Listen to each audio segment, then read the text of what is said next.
Bona tarda, Jaume, i moltes gràcies per assistir i per voler participar en aquesta sessió.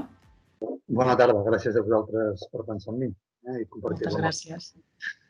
I tenim també avui el Jorge Manuel Dueñas. Ell és investigador postdoctoral del Departament de Psicologia de la Universitat i és membre del grup de recerca Desenvolupament Psicològic, Psicomotricitat i Intervenció en contextos educatius.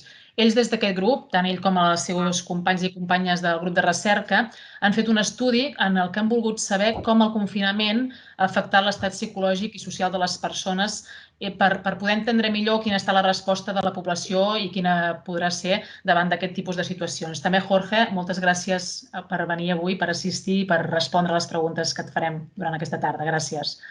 Bona tarda i moltes gràcies a vosaltres per la invitació. Molt bé, moltes gràcies. Abans de res, per donar-vos la paraula, només comentar-vos una mica com funcionarà la tarda d'avui. Ells ara faran una breu introducció per centrar-nos en el tema i les persones que ho vulgueu podreu fer preguntes a través del xat, que el teniu aquí al costat, i els hi farem arribar tot seguit. En cas que algú, pel que sigui, no li funcioni el xat, no sàpiga com va o tingui algun problema, que activi el micròfon i ens ho digui, però en principi intentarem vehicular-les via el xat que tenim nosaltres veiem i els hi traslladarem les preguntes amb ells. Sí que us demanaríem això, que mentrestant tanquéssiu les càmeres i desactivéssiu els micròfons perquè no hi hagi interferències, d'acord? Doncs això és el que us volíem dir. Sabem que aquesta situació l'hem viscut tots de manera molt diferent. Ens pot haver afectat, ens afecta en més o menys mesura i avui intentarem parlar d'aspectes que ens poden tocar de manera directa o indirectament a nosaltres o en el nostre entorn també més immediat. Començarem amb el Jaume Descarrega, que aquests dies sabem que ha tingut molta feina, tant a l'hospital com a la seva consulta, perquè són dies de molta feina, més que l'habitual segurament. I et demanaríem, Jaume, si ens pot fer 5 cèntims abans de començar el torn de preguntes en com han anat aquests mesos de confinament des de la perspectiva de l'atenció psicològica, quines han estat les atencions, les consultes més freqüents que heu tingut? Mira, volia començar per dir que malauradament, encara que jo no vaig poder estar connectat el dia que hi va haver la xerrada amb Antoni Castro, sí vaig veure després la xerrada i em va semblar realment interessant com l'acabava ell, perquè es referia precisament a la importància de tenir cura no només de l'aspecte físic, sinó també de l'aspecte mental. I sempre que parlem de l'ésser humà, diem que és important tenir en compte que som éssers biopsicosocials, però habitualment ens quedem més en aquesta part bio i deixem una mica de banda lo psico i lo social. Com tota cadira, una pota mai és suficient per poder mantenir-la amb equilibri. I crec que justament aquesta pandèmia el que ha permès veure és la necessitat de tenir en compte, evidentment, que aquest era una pandèmia que tenia a veure amb una patologia, amb una malaltia que afectava el cos, que ens afectava físicament, però que no només afectava físicament, sinó que també ens afectava a nivell individual, per les preocupacions que això ens suposava, i també a nivell social perquè impedia el contacte que poguessin tenir, evidentment, amb l'altre. Quines han estat les demandes, diríem, més habituals en aquest temps, des que va començar la pandèmia? Sobretot, les demandes més habituals tenien a veure amb la por i l'angoixa per la possibilitat de perdre la salut, és a dir, de contagiar-se, o fins i tot de poder perdre la vida, perquè la gravetat era corriendo, pogués arribar a un punt en què realment la gent pogués patir fins i tot per la seva vida. Després també hi havia un altre apartat que tenia que veure amb malaltia, però en aquest cas tenia que veure amb malaltia que patien els altres, amb el fet que el distanciament dels altres, el fet de no poder estar en contacte amb els altres, sobretot si eren persones que tenien problemes i que, com dèiem, això feia que haguessin d'estar ingressats, els hi preocupava moltíssim el fet de no poder acompanyar en la malaltia i, a més, també en la mort. És a dir, això va despertar situacions de dol i de pèrdua generalment. Hem de tenir en compte que aquesta situació d'alerta el que ha creat és precisament una sensació de dol i de pèrdua. Hem perdut la capacitat de poder decidir lliurement com ens trobem, hem perdut la capacitat de poder pensar, de poder sentir sense angoixa i això implicava una altra de les terceres demandes que també hi havia. Era precisament el fet de la preocupació que explicaven a la gent què podria succeir en un futur ja o proper, què podria tocar amb diferents nivells socials, econòmics, de salut, etc. I per últim... Jaume, perdona un moment, Jaume. És que ens diuen, i a mi també em passa, que se't perd una mica la veu. Perdem una miqueta la veu. No sé si... Sí, no sé si... Jo crec que tothom té les càmeres desactivades, que a vegades quan hi ha molta càmera desactivada es pot col·lapsar una mica el sistema. No sé, a veure, continua si et sentim... Jo també et perdia una miqueta la veu, Si pots continuar, a veure si et sentim.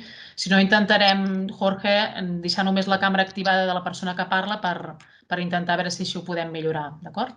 Bé, doncs intentava dir que eren 4 grups fonamentals de demandes que hi havia: la por i l'angoixa per la possibilitat de perdre la salut o fins i tot la vida. En segon lloc, també les dificultats que creava el distanciament d'aquelles persones malaltes que havien de tenir encara un aïllament més intens i sobretot si eren hospitalitzades. I, com dèiem, el fet de no poder-los acompanyar en aquesta situació de malaltia i tampoc en el moment de la pèrdua, de la mort, no. En tercer lloc, comentava que hi havia les qüestions que tenien a veure amb la preocupació pel futur que vindrà, allò que succeirà en un futur immediat, curt o a llarg termini, a mitjà termini, i, per últim, també les dificultats que esdevenien de la convivència, que sobretot s'agreujava en moments determinats si hi havia dificultats o problemes anteriors que s'haguessin pogut detectar. Aquests són els 4 elements fonamentals, o les 4 demandes fonamentals que es podien donar. Molt bé, continuarem amb tu d'aquí una estoneta, amb més preguntes. Sí que és veritat que se'ns anava tallant una mica, per això és el que demanem que la gent no activi les càmeres. I en tot cas, Jaume, no sé si tens algun altre lloc a casa que sàpigues que hi ha una millor cobertura, no sé si tens disponibilitat de moure't una mica, però de moment, ara al final et sentíem una miqueta més bé.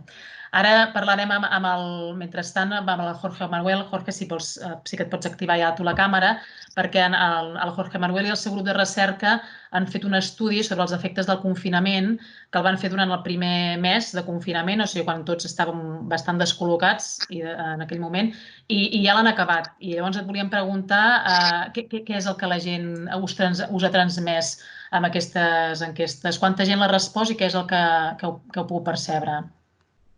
Bueno, aunque la cuarentena, ¿no? y el cierre, aunque son necesarios y son medidas efectivas para poder controlar los brotes, por ejemplo, del COVID-19, esto tiende a ser una experiencia desagradable, ¿no? Por diferentes cuestiones: la pérdida de libertad, la falta de contacto con seres queridos, estar aburrido, la incertidumbre sobre el futuro o las progresiones que va a tener la enfermedad, ¿no? Relacionado con lo que comentaba anteriormente Jaume. Nosotros pudimos identificar determinados grupos vulnerables, ¿no? Por una parte, las mujeres, ¿no? En nuestros estudios encontramos que las mujeres usualmente puntuaban peor en medidas de bienestar psicológico y puntuaban más altos, por ejemplo, ¿no? en angustia o en miedo a contraer la enfermedad o que algún ser querido se vea infectado. También hay que decirlo, ¿no? Que las personas que ya llegaban con un bienestar psicológico adecuado, usualmente terminaron llevando mejor la cuarentena, ¿no? Aunque hay un impacto psicológico, ¿no?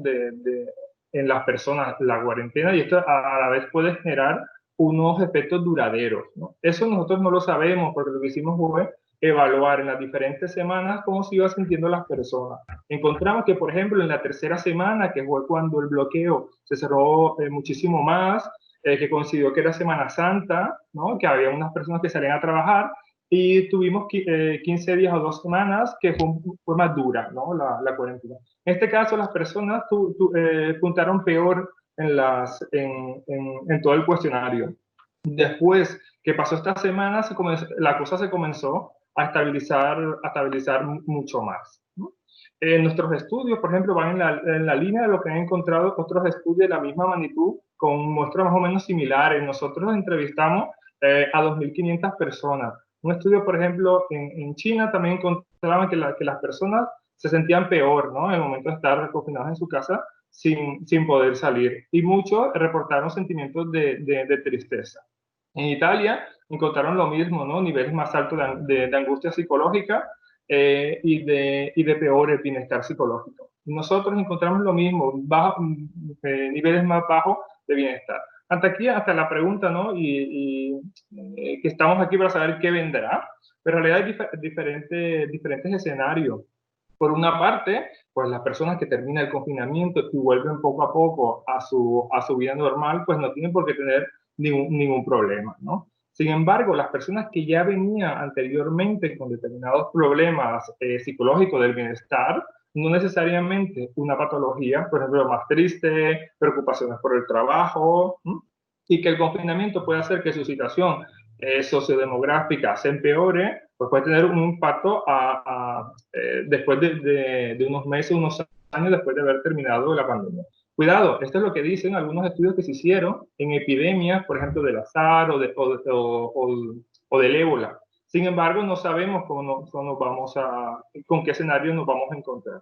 También encontramos que había unas ciertas variables sociodemográficas que eran unos factores protectores. Es decir, si las personas tenían estas características, pues sobrellevaban mejor la cuarentena y por consiguiente la desescalada tiene que ser mucho más agradable. Entre estas encontramos ser hombre, ¿no? En este caso, ser mujer era un factor de riesgo. Tener al menos un hijo. Y este impacto lo encontramos hasta personas que aunque tuvieran un hijo no vivieran con ellos, ¿no? Simplemente el hecho de tener mínimo un hijo hace que las personas se sintieran muchísimo mejor en toda esta semana. Tener pareja.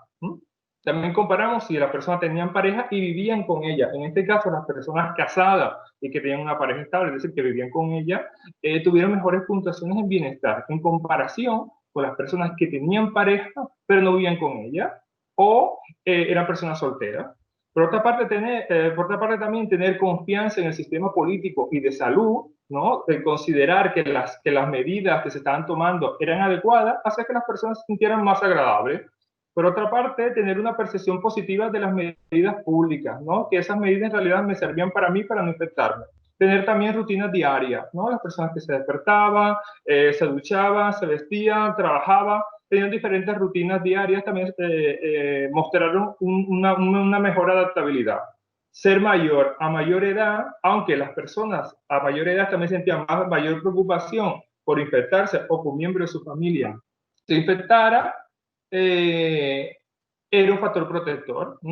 Por cocinas que nos encontramos que a menor edad, los niños y los adolescentes pueden ser un factor de riesgo. Y por último, tener un trabajo o no tener miedo de perderlo. También estas personas puntearon muchísimo más alto que las personas que no tenían trabajo o sentían angustia por perder su trabajo. Dentro de la variable psicológica, encontramos que, por ejemplo, la resiliencia, personas que se sabían adaptar a determinadas situaciones, tuvieron un mejor bienestar psicológico durante la cuarentena, durante el tiempo que nosotros evaluamos. Y también algunas características de personalidad, por ejemplo, una estabilidad emocional.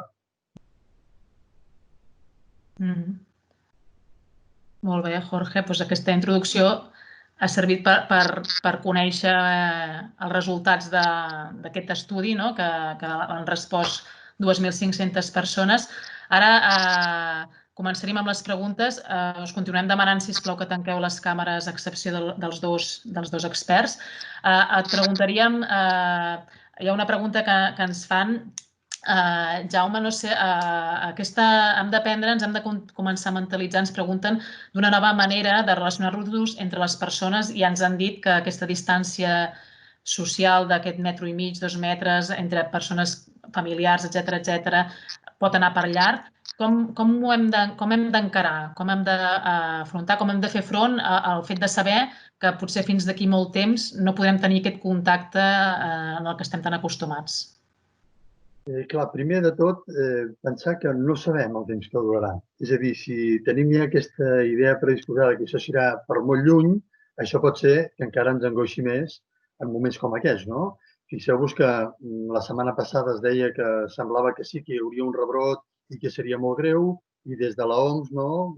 Aquest dilluns es deia que, bueno, que potser això no seria de la mateixa manera, no? Per tant, què hem d'intentar, com dèiem? Hem d'intentar que aquesta situació s'ha donat i que, tal com dèiem abans, doncs, crear una certa inseguretat, una incertesa, ens mostra la fragilitat, ens mostra la necessitat que tenim l'ésser humà d'estar en contacte amb l'altre, però també es mostra la capacitat d'adaptació, no? Crec que la paraula important en aquest moment és l'adaptació. Des que va iniciar tot aquest procés d'alerta pel tema del coronavirus, hem hagut d'anar-nos adaptant. Hi ha gent que deia si ens havíem acostumat. Jo penso que no és una qüestió d'acostumar-se. Acostumar-se vol dir quedar-se passiu. I, en canvi, l'adaptació implica haver d'anar adaptant-se a cada situació i en cada moment. Jo tinc tendència a parlar moltíssim d'Albert Einstein, perquè em sembla que és una persona fantàstica i, mira, justament l'altre dia, quan Toni Castro parlava de la importància del coneixement, no? Jo recordava una de les frases que precisament deia Albert Einstein. Ell deia que la imaginació és més important que el coneixement. No és per desmentir, sinó que és per complementar, el que deia, evidentment, Antoni Castro, que és una veritat com un temple, la importància del coneixement, tant que sí. Però fixeu-vos que el que deia Einstein, un premi Nobel, no? Era precisament que sí. El coneixement és important, però que ho era més la imaginació, perquè aquesta ho abasta tot. En canvi, el coneixement, deia ell, d'alguna manera no, té una certa limitació. Per tant, què hem d'intentar?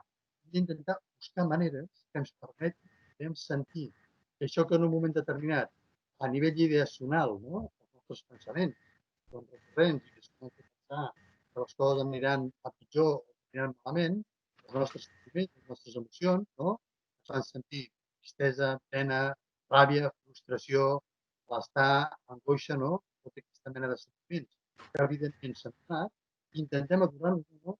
És important poder relativitzar. Hem d'anar veient com avança cada moment, no? Perquè el que hi era d'una manera no pot ser d'una altra. Segur que no res estava molt brut, de sobte no, hem passat a la fase 1, estem ja en una fase 2. Què cal veure com reaccionem les persones? Veiem aquesta necessitat que tenim de contacte amb l'altre, el Mediterrani, no? Som dins i, com dèiem, no? Estem precisament en un moment en què necessitem contactar molt amb l'altre. Som éssers socials. Afortunadament, el llenguatge ens ajuda, com dèiem, no? A poder tenir cura que les nostres relacions amb d'altres siguin vehiculitzades per la paraula. Per això hem de ser molt curosos amb el llenguatge que utilitzem. Utilitzem a vegades llenguatges que, com dèiem, són en algun moment catastrofistes.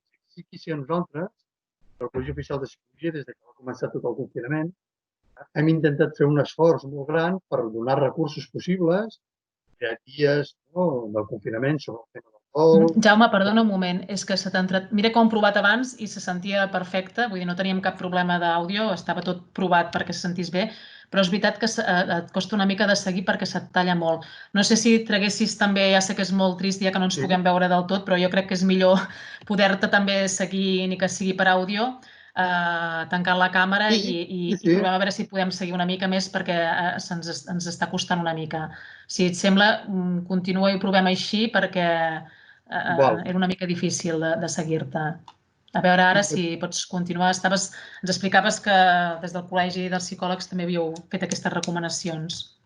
Bé, com dèiem, eren recomanacions que apuntaven sobretot a la importància de tenir una informació acurada, com deia abans també el meu company, que aquesta informació fos una informació que realment fos una informació que fos veraç, no en refiar-se'n de qualsevol lloc ni de qualsevol mitjà que pugui donar fins i tot informacions que no siguin adequades, perquè les fake news poden arribar a fer molt de mal.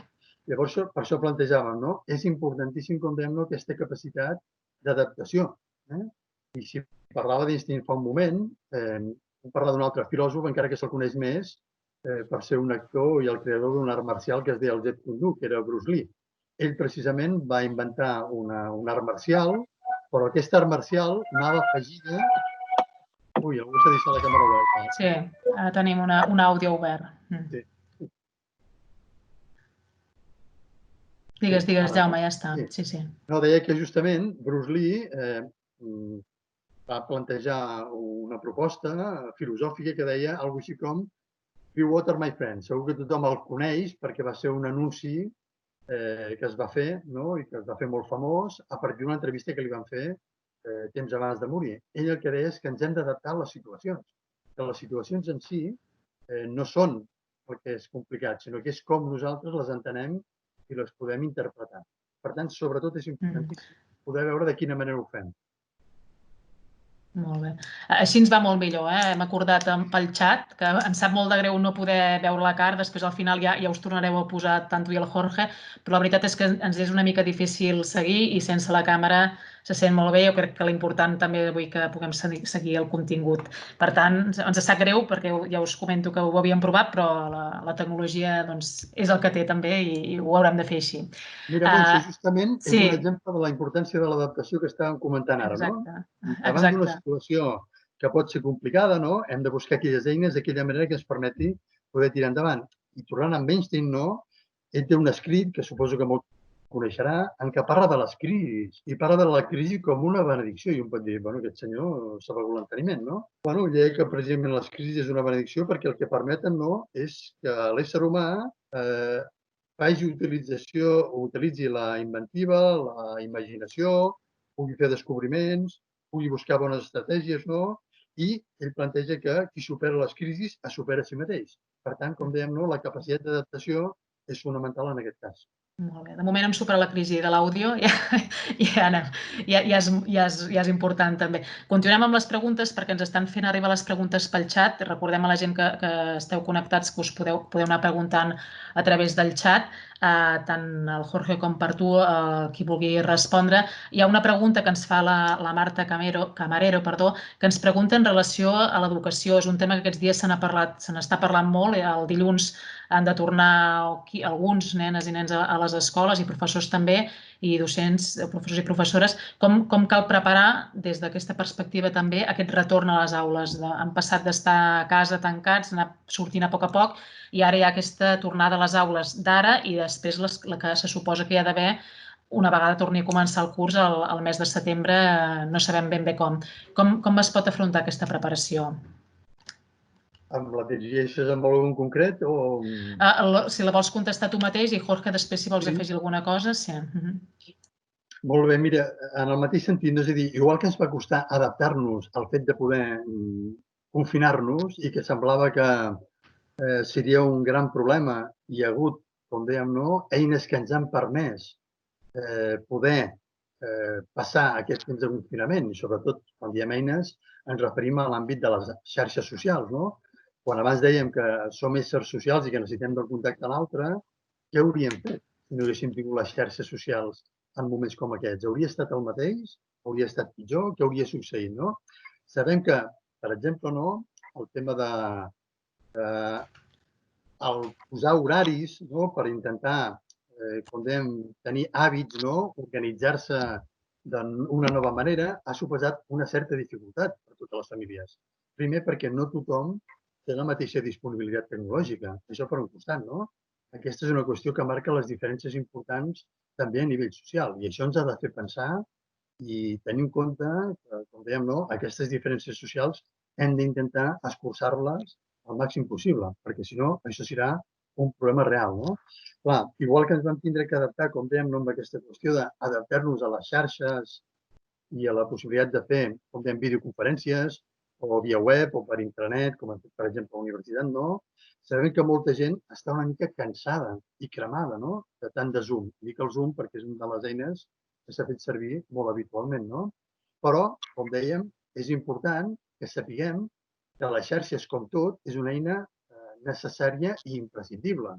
L'altre dia, també l'Antoni comentava que hem tingut que adaptar la nostra atenció als pacients a les noves circumstàncies. Ens hem tingut que adaptar, sobretot, al telèfon i també a les videovisites, per dir-ho d'alguna manera. Però que això sigui així en moments que no pot ser d'una altra manera, ens ajuda. Però això no ha de substituir de cap manera el contacte personal. Per tant, el que haurem d'intentar, com dèiem, és superar a poc aquesta por que es pugui paralitzar, en certa mesura, però és necessària, com dèiem, La por, l'ansietat, ens ajuda a tirar endavant. És normal que ara de nou tinguem por a tornar amb aquesta nova situació que no sabem com serà. quants alumnes hi haurà, què es farà, de quina manera. Abans comentàvem, no? També, malauradament, situacions com aquestes fan que s'utilitzi una terminologia com síndrome de la cabana, que comentàvem abans de connectar, no? Què vol dir això del síndrome de la cabana? Bueno, doncs, més que res, trauria el concepte en si no, sinó que parlaria de les dificultats que pot tenir cadascú de nou d'adaptar-se a noves situacions que ha deixat de poder realitzar, no? Un s'ha acomodat a poder estar a casa, s'ha quedat amb la seva zona de confort. Hem de poder, a poc a poc, superar aquesta por, no? Tinc un company, en Rafa Penedès, de la nostra Junta de Govern de Col·legis de Psicologia, que a més és psicòleg clínic de l'Hospital Clínic, que feia servir un concepte que era hem d'aplanar la curva de l'estrès. Igual que es deia que s'havia d'aplanar la curva de la pandèmia, no? Hem d'aplanar aquesta curva de l'estrès. Com ho hem de fer? Està donat tots, no? Tant que realment no podem anar-los adaptant progressivament, no ha de ser una cosa d'avui per demà, no podem de sobte tornar al que hi havia i això és el que diguem, no, dificulta que no sapiguem ben bé quines són les mesures que hem de poder anar prenent. Haurem de respectar també el ritme de cadascú. Hi ha nens que desitgen poder tornar a l'escola, hi ha nens que no desitgen poder tornar a l'escola. Què vol dir respectar? Respectar vol dir que haurem de tenir en compte quines són les seves situacions i com això amb ells els està afectant d'una manera o bé d'una altra. Això vermell i posa aquest pic vermell. Se sent una altra vegada algú que xerra de fons, no?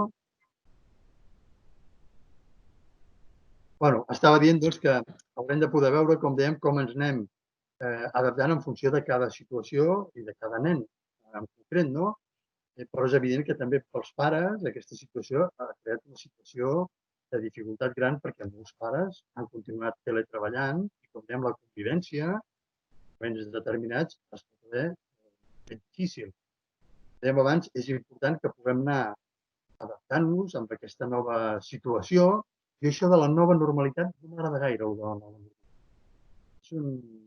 És una nova situació que vivim i, com dèiem, si ens hem d'anar adaptant dia a dia, cada situació serà nova. La realitat sempre és. Què haurem de poder fer? Com dèiem, veure com cadascú necessita un ritme determinat per poder anar adaptant-se a aquestes noves sortides i entre elles, com dèiem, que hi ha mestres que estan intentant adaptar materials perquè encara que sigui un temps d'aquí curs, que és molt curtet, però ens podem tornar progressivament. Per tant, com dèiem, no, molt bé. Jaume, se'ns torna a tallar el teu àudio mentre intentem a veure si es pot recuperar una mica més.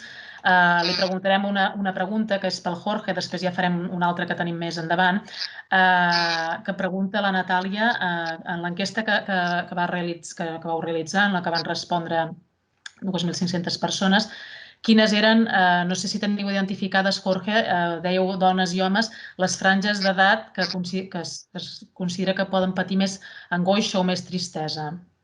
Sí, nuestro cuestionario fue a partir de los 18 años y no tenía límite de edad. La persona con mayor edad que contestó el cuestionario tenía 82 años.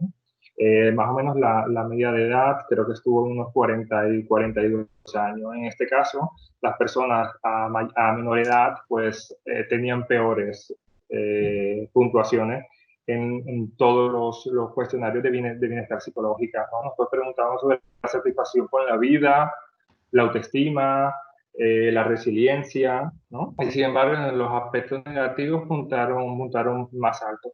Esto es una pregunta bastante interesante porque hasta lo que hay publicado ahora no hay estudios que se hayan realizado con niños y niñas o con adolescentes. Bueno, en parte se entiende porque la mayoría de estos estudios se han hecho online, ¿no? Y hay unas cuestiones éticas, claro, que no le puedes pasar el cuestionario a niños menores si no hay consentimiento de los padres. Pues aquí tenemos un problema en la investigación porque no sabemos qué está pasando con los niños y niñas. Y aquí ajustándolo un poco con la pregunta que hacía anteriormente de qué sucederá ahora con la educación. También hay pocos estudios, pero por ejemplo ya han salido unos 3 o 4 estudios, uno en Filipinas, otro en Indonesia y otro en Ecuador, que encontraron que los estudiantes se se sentían más insatisfechos con el sistema educativo debido a los determinados cambios que había. Por otra parte, también un estudio realizado con profesores en Francia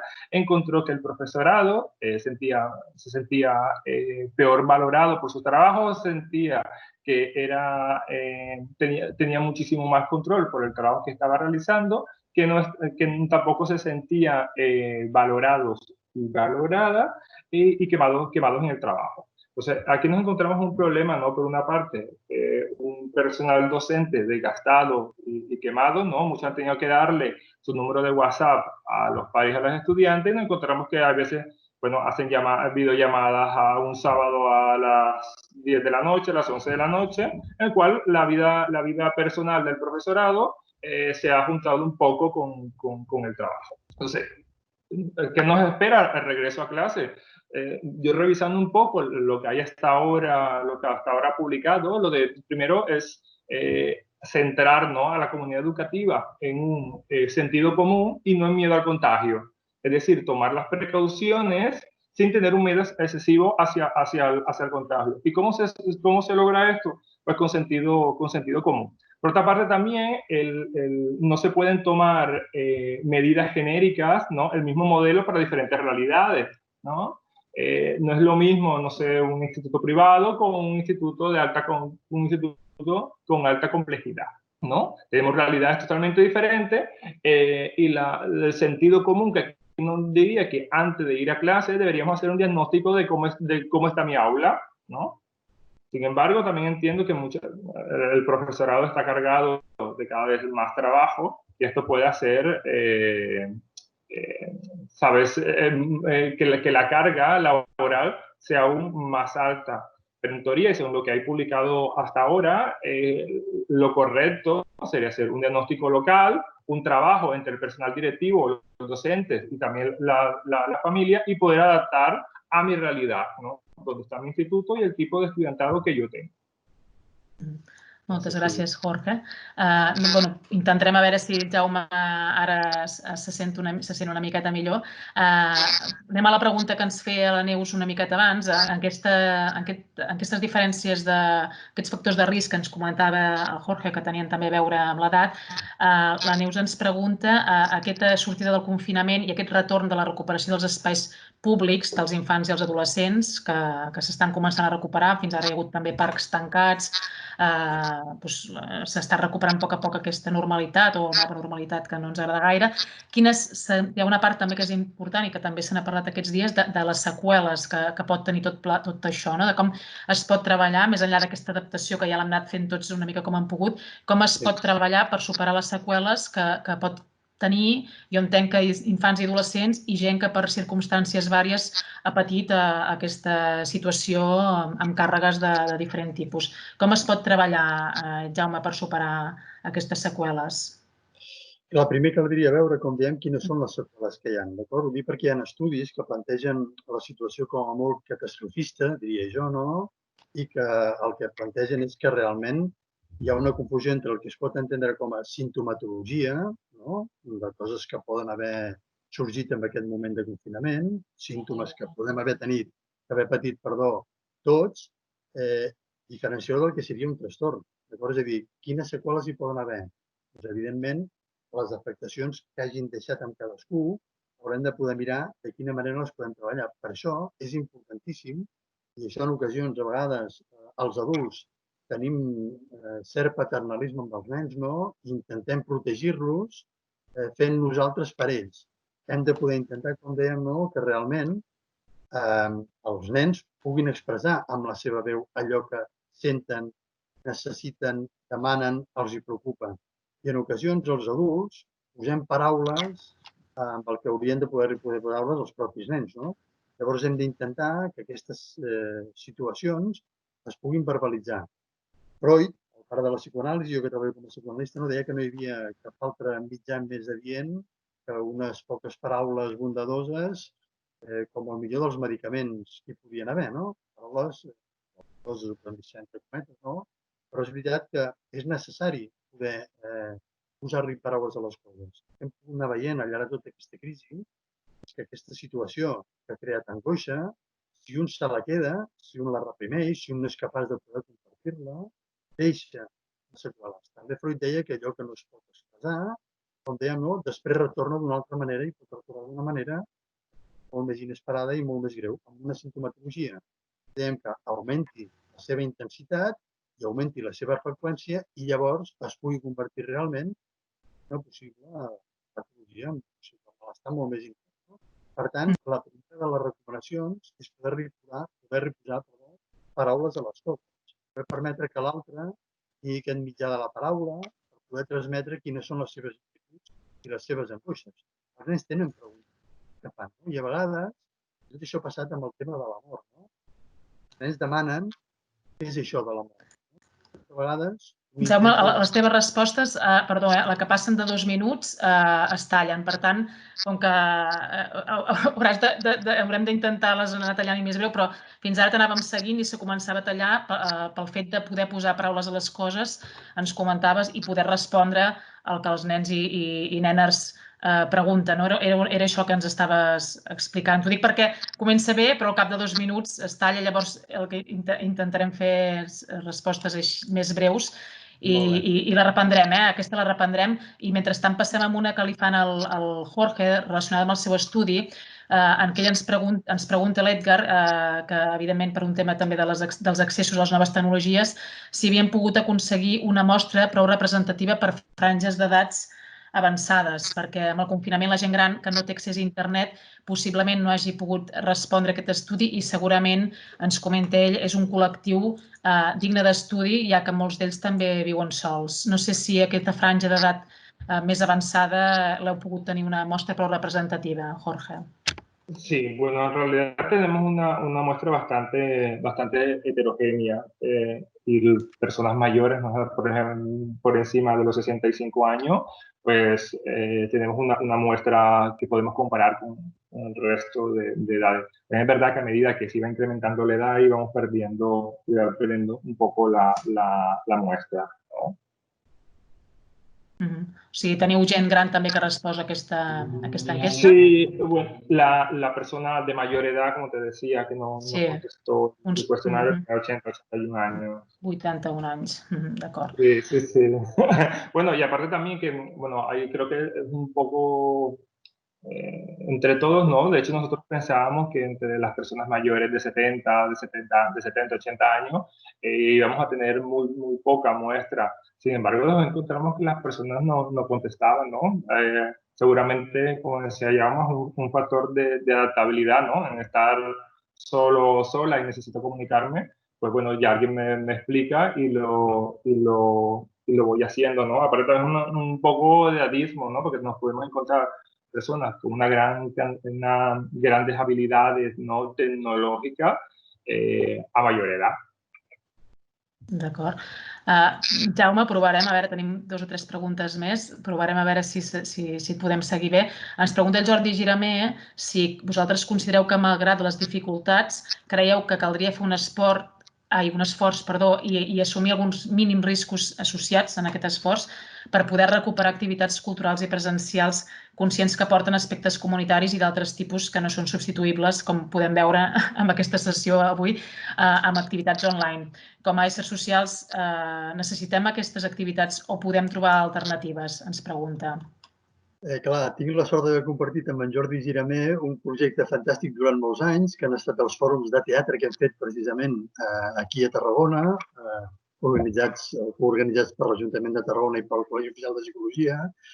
Com dèiem, fixeu-vos que una obra de teatre que té un text, un guió, i que et pot deixar una empremta important, sempre es veu molt enriquida quan després de poder veure l'obra tens l'oportunitat de parlar amb l'actor, el director o l'autor d'aquella obra. És veritat que el contacte, com dèiem abans, directe, és insubstituïble. Per això jo assenyalava abans que a mesura que sigui possible és important que això es vagi recuperant precisament per aquesta necessitat que tenim els éssers humans de poder estar en contacte amb l'altre i de poder-ho fer de manera que ens veiem. La mirada és tan important com la paraula. Ara algú pot estar escoltant-me però no sap quina cara poso ni amb quina I en quin sentit ho dic? Potser si jo no poso una entonació de veu determinada, no? Per tant, és fonamental recuperar aquests espais. Com dèiem, sempre tenint en compte que aquests espais s'han d'anar recuperant progressivament. Justament ara això s'inicia de nou. Nosaltres, algunes de les activitats que teníem posposades, ens han donat ja nova data per poder-la realitzar en l'àmbit, per exemple, del que és el creatiu i el cultural, i són dates que van des del juliol fins al mes ja de setembre-octubre. Per tant, imprescindible que es puguin recuperar, perquè és evident que la tecnologia ajuda, però la tecnologia ajuda, no substitueix, diria jo. D'acord, moltes gràcies. Ara una pregunta pel Jorge, que ens reprèn la Natàlia de la conversa també anterior. Et volíem preguntar si el seguiment, aquest estudi que heu fet, si hi haurà un seguiment d'aquest estudi, és a dir, els resultats vostres van acabar fa un mes, va ser el primer mes de confinament, i voldria saber com aquests resultats, si es pot continuar, i de com aquests resultats es mantenen estables o fins quin punt es modifiquen. I sobre el tema de la parella, com a factor protector, si hi havia una diferència notable en el fet d'estar convisquent o no. Sí, bueno, el estudio lo hicimos transversal, ¿no? Sobre todo era porque teníamos que garantizar los factores éticos, ¿no? Entonces no recogíamos ni la dirección IP, ni tampoco le preguntábamos a las personas sobre su correo electrónico, ¿no? Para que las personas pudieran contestar libremente, y bueno, sobre todo por la ley de protección de datos, ¿no? Y nos planteamos ahora hacer otro estudio, ¿no? Una vez que ya hemos acabado esto, ya lo hemos enviado a la revista, es saber cómo se van manteniendo estos factores, nuestros factores protectores a lo largo que vamos saliendo de la desescalada, ¿no? Lo del hecho de tener pareja, bueno, nosotros encontramos que era un factor protector y aparte de nosotros también, como les dije, estudios previos también lo han encontrado, por ejemplo, estudios que han hecho en China, en Italia e incluso uno en Brasil. En este caso, estar conviviendo con la pareja un factor protector. También es verdad que nos preguntamos sobre determinados factores que podrían hacer cambiar los datos, ¿no? Un poco de sentido común. Es decir, si yo no estoy bien en una relación o estoy siendo víctima de violencia intrafamiliar, de violencia de género, seguramente para mí no va a ser un factor protector. Pero a grandes rasgos, ¿no? En tener una pareja y vivir con la pareja y tener hijos, aunque vivas o no vivas con ellos, también fue un factor protector. Lo que te decía, no solamente en nuestros estudios, ¿no? Sino que ya lo hemos visto que en los diferentes países es un dato que se va repitiendo. Gràcies, Jorge. Tenim encara una altra pregunta. Ens pregunten si aquesta petjada psicològica de la que parlem avui pot tenir al final alguna vessant positiva. És a dir, tenim tendència a parlar de totes les seqüeles que ens comportarà potser de caire més negatiu. Creieu que aquesta situació que hem viscut pot acabar deixant algun efecte positiu?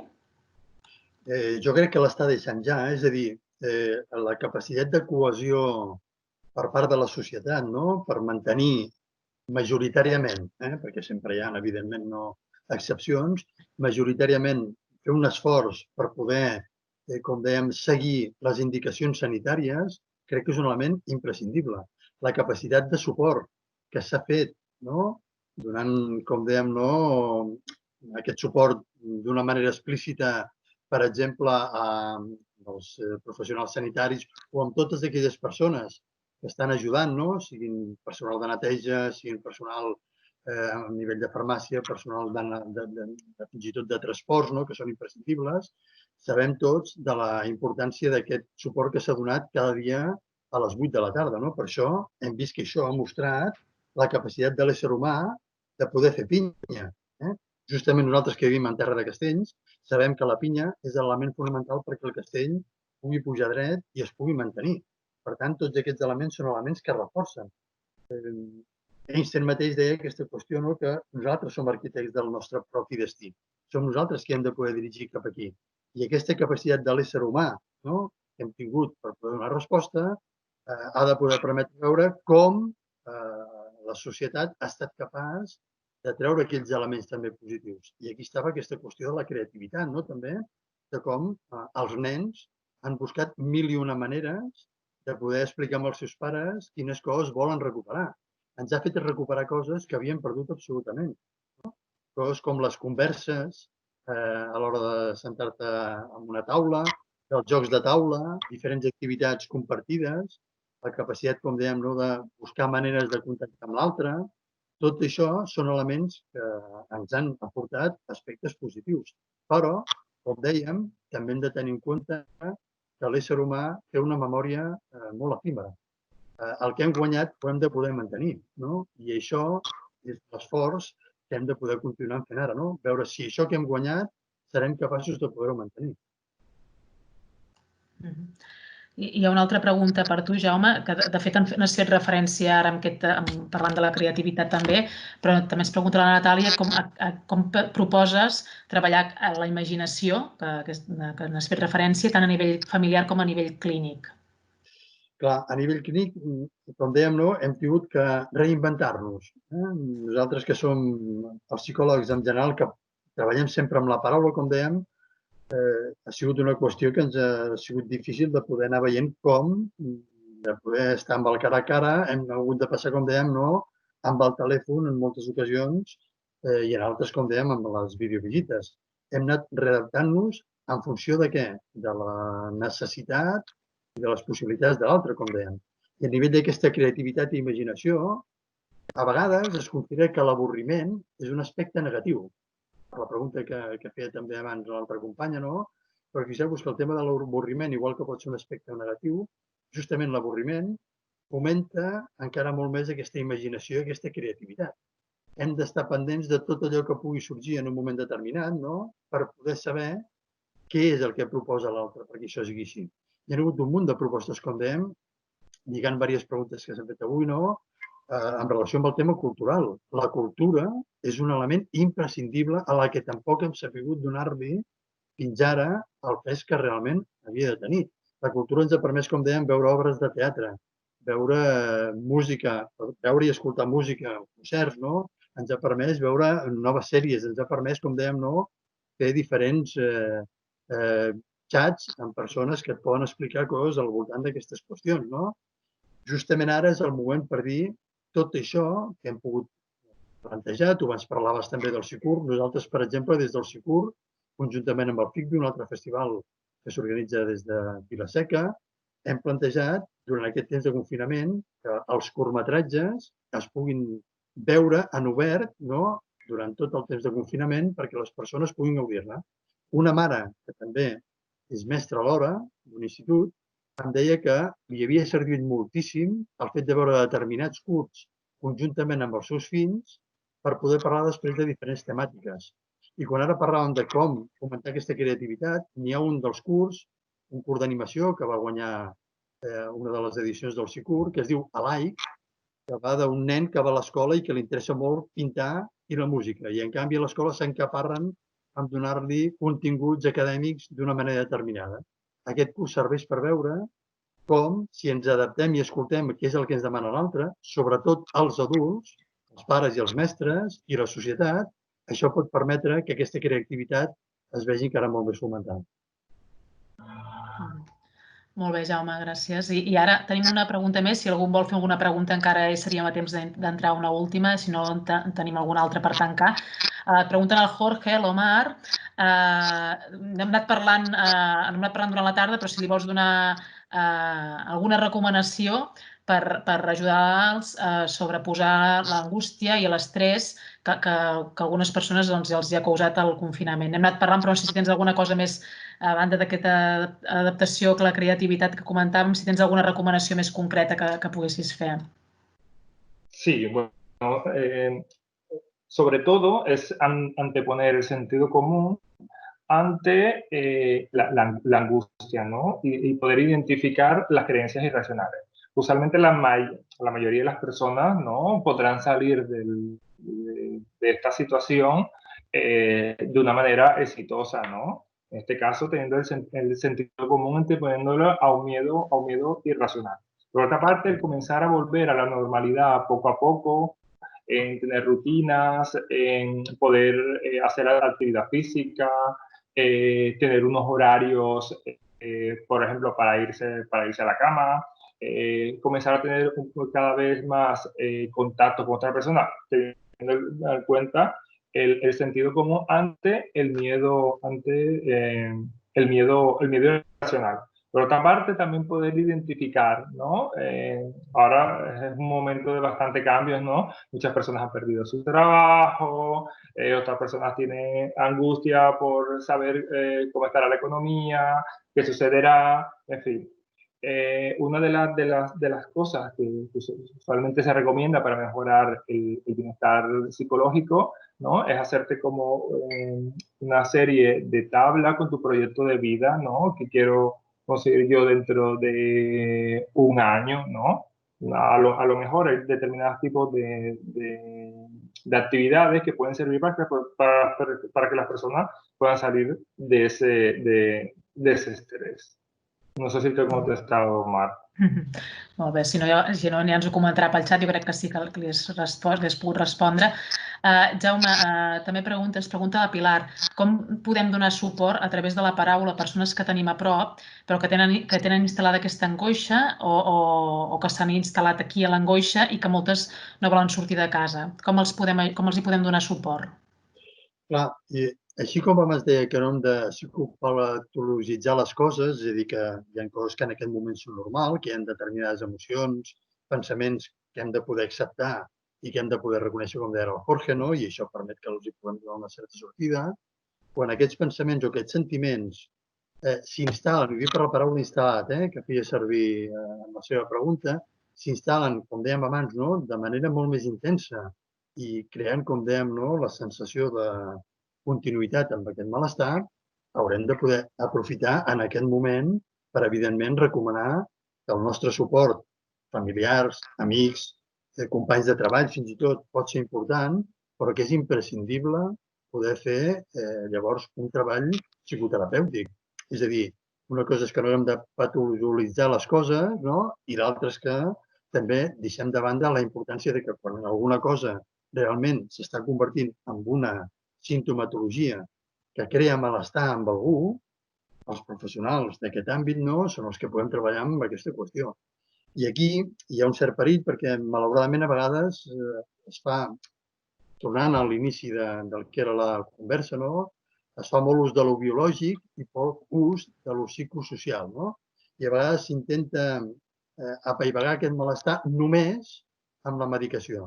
La medicació és important i imprescindible en moments determinats, però no és l'únic. És a dir, hem de poder aprofitar, com dèiem, perquè aquesta medicació, en el cas que sigui necessària, pugui permetre poder posar paraules a les coses, pugui permetre trobar en un espai psicoterapèutic de quina manera enfocar aquella situació que fins a aquest moment un havia vist només des d'un punt de vista i ara, en canvi, la pot veure des d'un altre molt diferent. Com dèiem, això ha de poder permetre que sigui així, perquè si no, pot ser que estiguem parlant, com dèiem, ja d'una situació en què realment la necessitat d'un professional sigui fonamental. Per tant, la paraula pot ajudar des de l'entorn, però també hem de poder, com dèiem, tenir en compte la situació concreta.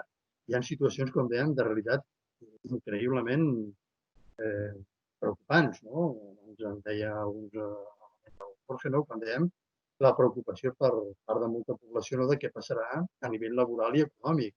Aquesta és una realitat que s'ha de poder afrontar. Sabem, per exemple, que hi ha hagut persones que han viscut situacions realment difícils. Per exemple, a l'hospital on jo treballo, el Servei d'Addicció i Salut Mental, tenim un espai que és la Illeta, que és un espai d'atenció a persones amb possibilitat de necessitar suport social per part dels treballadors socials, dels educadors socials, que és un espai per compartir, han incrementat durant aquest temps la seva assistència. Hi ha hagut una mitjana de 60 persones en aquest servei, en aquest espai, de persones que han fet ús de la Illeta. Un servei, com dèiem, que és un servei, en aquest sentit, que dona suport social. Per tant, hem de saber en quins moments cada cosa és imprescindible.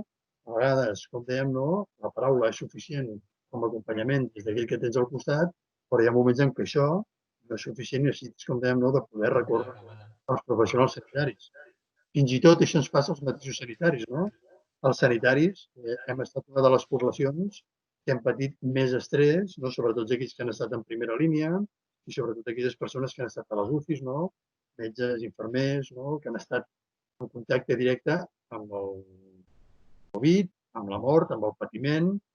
Els ha afectat, evidentment, amb ells, ha afectat amb els seus pacients, ha afectat a les famílies, ha afectat a la relació entre tots. Per tant, aquesta és una situació que ha sigut realment difícil de portar i també els professionals de l'àmbit de la salut han de poder cuidar-se per poder cuidar els altres. Perfecte. Tenim 3 preguntes més al xat i amb aquestes ja acabarem la sessió d'avui. La primera, que ens la van fer molt tots al principi i ara la cosa sembla que s'ha calmat, aquesta seria per tots dos.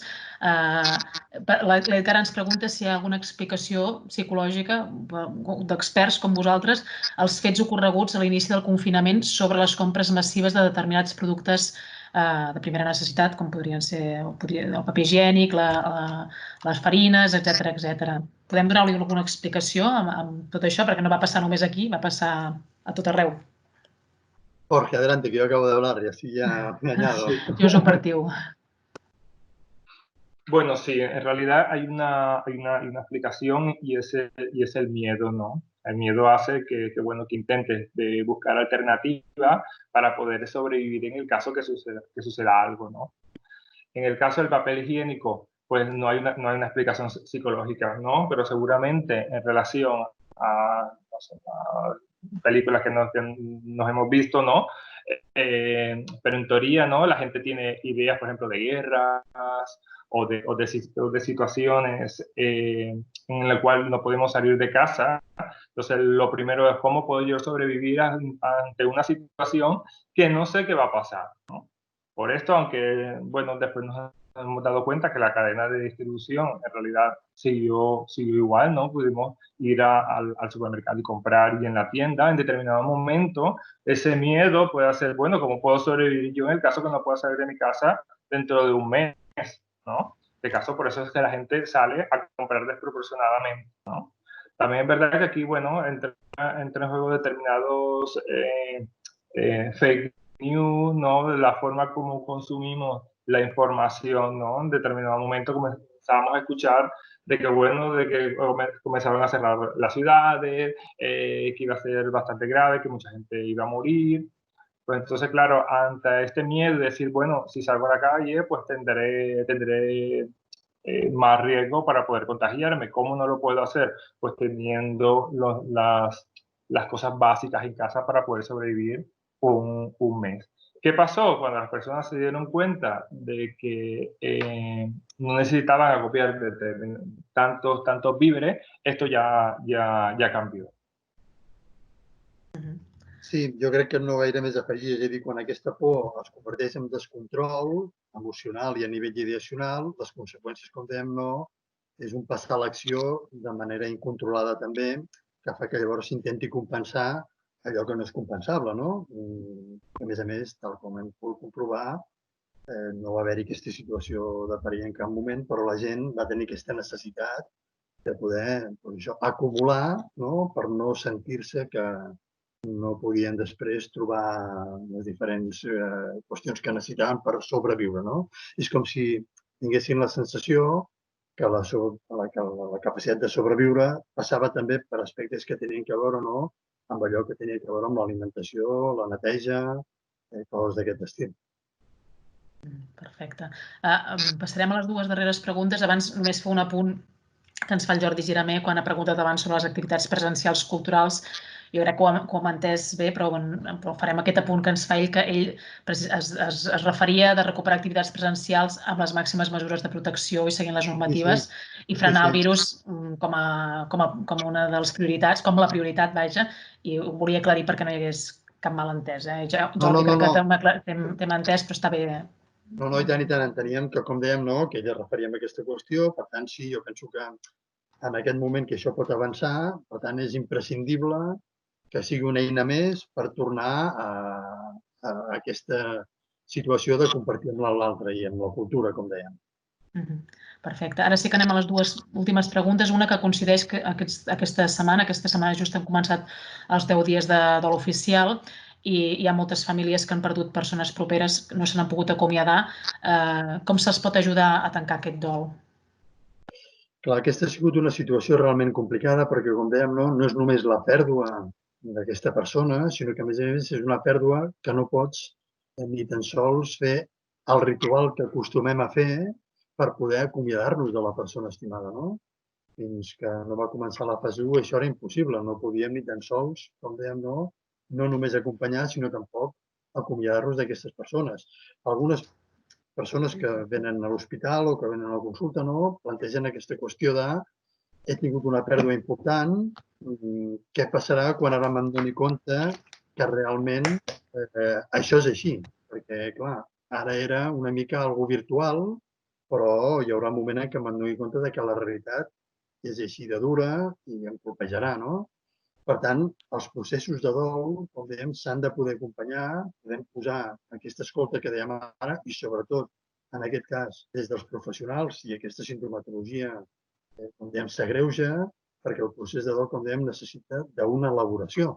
I cada persona necessitarà el seu propi temps per elaborar aquest temps i és importantíssim, en aquest sentit, poder donar aquest acompanyament que s'ha de fer. I en moltes ocasions, insisteixo, aquí sí, amb un suport, com dèiem, ja a nivell sanitari.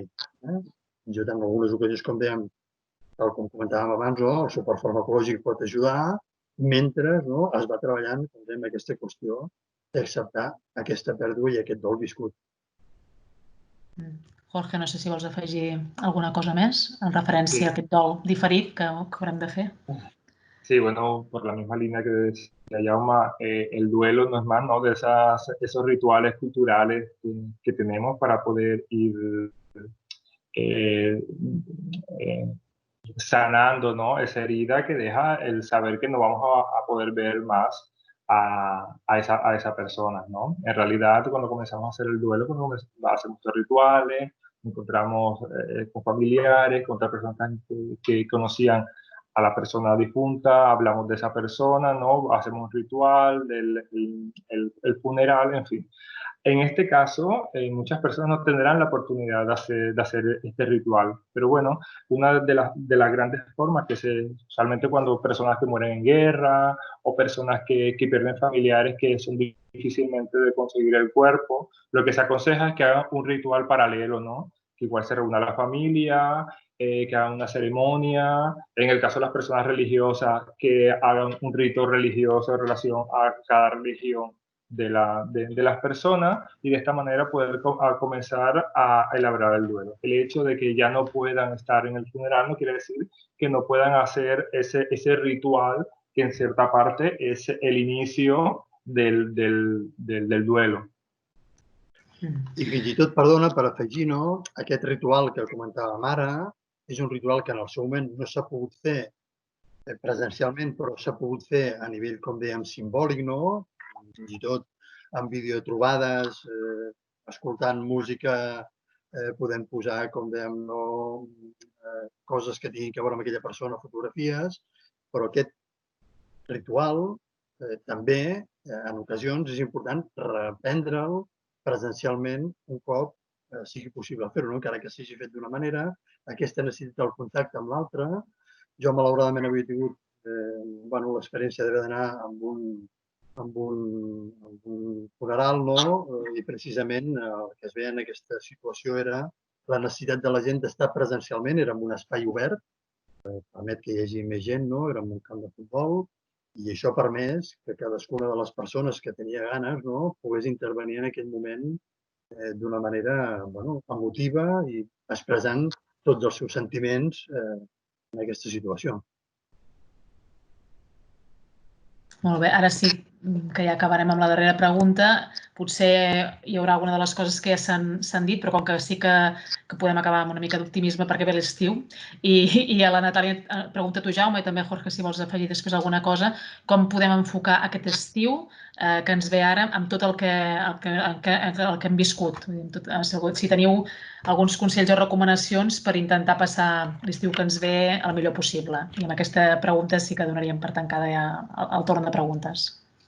Clar, sempre esperem al llarg de tot l'any la possibilitat de tenir vacances, i aquest any les vacances seran unes vacances absolutament diferents. També és veritat que les notícies que arriben des de turisme permeten pensar que a partir del mes de juliol, com dèiem, s'està recomanant sobretot el turisme dins de les pròpies regions on viu o en el país que on viu, per així poder mantenir, com dèiem, aquesta qüestió de la situació, tornar a la normalitat amb un cert esgraonament, i, com dèiem, ens haurem d'adaptar de nou a allò que podem i realment tenim ganes de fer. A vegades ens acostumem a tindre que anar a llocs molt diversos per poder gaudir i jo crec que justament les situacions que hem viscut, que han estat confinades fins ara, fa poc, que ens han permès anar obrint noves possibilitats, són les que ara hem d'aprofitar per aprofitar, com dèiem, aquesta situació d'obertura quan es pugui, com dèiem, fer activitats a la natura, quan es pugui anar, com dèiem, que ja s'està plantejant amb diferents cases rurals que permetin compartir, que els hotels obrin espais determinats, ens haurem d'adaptar, com dèiem, a aquesta nova situació per poder recuperar això que, com dèiem, ens ha permès reviure de nou el coronavirus, aquests aspectes positius que dèiem que hem pogut i que estem traient d'aquesta situació viscuda.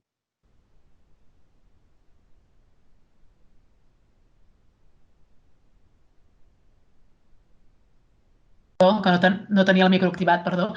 Jorge deia que si vols afegir alguna cosa para acabar. Sí, en realidad estoy de acuerdo con Jaume, ¿no? Yo creo que desde las primeras cosas es lograr adaptarnos, ¿no? Y tener una mentalidad, un pensamiento positivo, ¿no? Solamente las personas que tienden a tener un pensamiento más positivo, pues terminan sobrellevando mejor determinados tipos de situaciones. Pero en realidad eso es muy fácil decirlo, ¿no? Tener una actitud positiva, ¿no? Decirlo desde otra situación. Pues en este caso, como les decía anteriormente, intentar adaptarnos en la medida de lo posible. Y en el caso que veamos que ya no podemos sobrellevar la carga solo, pues buscar ayuda de los profesionales, ¿no? Sobre todo psicólogos y psicólogas clínicas, ¿no? Que en determinado momento es más fácil llegar a la consulta, ¿no? Cuando nos comenzamos a sentir mal y consideramos que no podemos sobrellevarlo solo. No pasa nada, usualmente en la vida muchas cosas no lo llevamos solo. De hecho, la mayoría de las cosas necesitamos ayuda de otras personas. Entonces, el mayor consejo es intentar adaptarse a la situación y en el caso que vemos que nos está superando y que cada vez va mal, pues consultar con los profesionales de la psicología clínica. Moltes gràcies, Jorge. Avui tenim dos professionals, hem tingut dos professionals aquí amb nosaltres. Ara sí que us demanaré que us connecteu un moment que us connecteu un momentet la càmera, perquè ja que no ho hem hagut de fer de manera que no us hem pogut veure i ha sigut una llàstima, perquè ja diem que això d'aquestes situacions en què no podem veure'ns físicament ja són prou dures, no podem veure tampoc virtualment també ho ha estat. Jorge i Jaume, si us voleu connectar un momentet la càmera i així us diem adeu. La tenim. La teniu connectada? Val. Sí, el que passa que aquí sóc jo la que he d'aturar la presentació. Sí, aquí és cosa meva que he d'aturar la presentació. D'acord. Doncs, Jorge, Jaume, moltes gràcies a totes i a tots els que heu seguit la conversa. Sabem que hi ha hagut moments complicats perquè és veritat que avui la tecnologia no ens ha acompanyat i ens sap greu perquè era molt interessant i a vegades ens costava una mica seguir. També us demanem disculpes a vosaltres perquè ho havíem provat i havia funcionat, però bé, la tecnologia també té aquestes coses.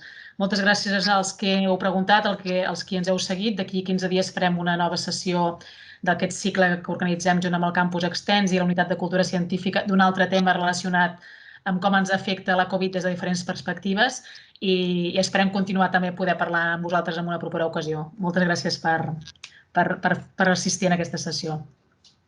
Moltes gràcies a vosaltres. Ha sigut un plaer i ha sigut una mostra de les complicacions que hi ha amb el moment en què vivim i que s'han d'anar, com dèiem, superant en la mesura del possible.